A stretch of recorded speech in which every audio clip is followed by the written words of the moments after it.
We talked about a Hall of Fame before, but I'm going to mention another Hall of Fame to you. This past week was historic because Kiss went into the Hall of Fame. First live Kiss show. Go. December of 1979. Would have been the Dynasty Tour? No. Thank you very much. No, not Dynasty? No, Live 2. Maybe it was 78, the Live 2 tour. Was that 78 or 79? 78, and that was the actual tour for which record? Destroyer. Oh, Love Gun. There you go. Yeah, it was a great tour, and you just, as a kid, was just enamored by them. You know, it's a funny story going back to my dad because it's just to show you what a World War II guy he was in bygone era. I was at his house one night, and there used to be a show called Night Flight, and they showcased one group each week, you know. Well, I knew Kiss was going to be on this week, so I'm like, Dad, you got to, tonight at midnight, there's a show, and you got to see these guys are great. They're, you know, going through the whole deal.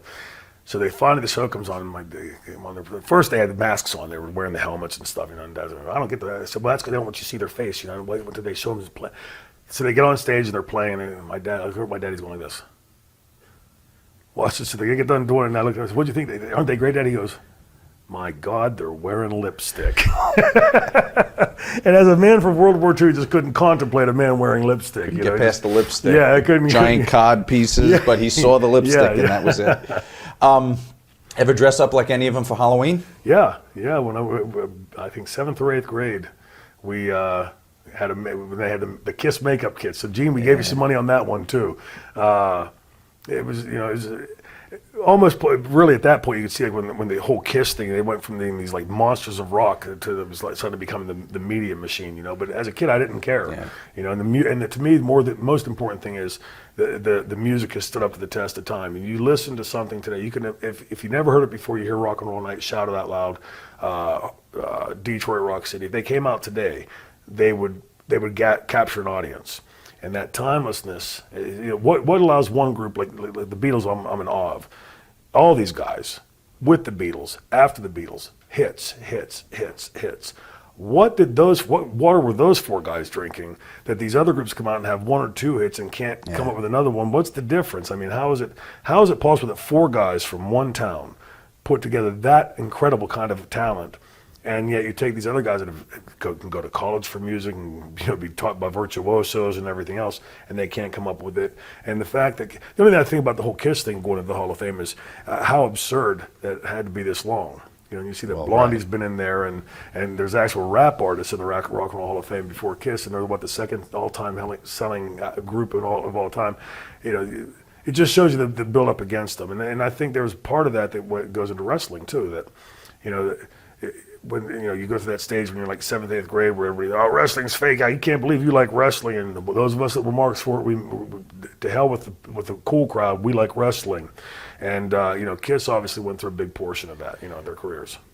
Should Eric and Tommy be wearing Peter and Ace's makeup? Well, Peter's for sure, because Peter sold it. You know, legally, we're back to the Vince thing. Legally, we know, but let's talk about morally. Yeah, well, morally, I mean, it's again, what you read, you don't know how much is real of what's accurate and what's not.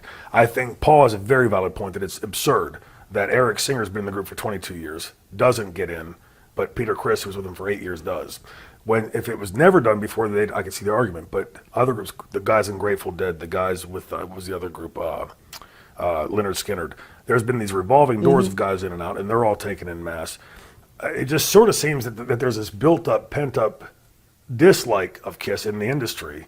Back when they were big in the 70s, it was rare you heard their music on the radio. Very rare you saw any kind of support for them, and very rare you even saw stuff about them in like the ratings of the albums in Rolling Stone. I think they're like that thorn in the side that they can't get rid of, and they'd love to but can't. And the Kiss Army keeps them strong. I think Peter, Criss, and Ace Frehley should have clearly been obviously being part of the starting group. But I also think that the other guys, what's the paradigm? The paradigm has been that these guys that weren't founding members, Leonard Skinner and the other groups, that they've gotten in, guys that have just been writers, to help co-write a song or something, have been inducted. So it's patently unfair and absurd that you wouldn't take guys, like in Singer's case, has been with them for over half their tenure. If that's what they'd done before, then they should stick with that as well. So they should have all been inducted.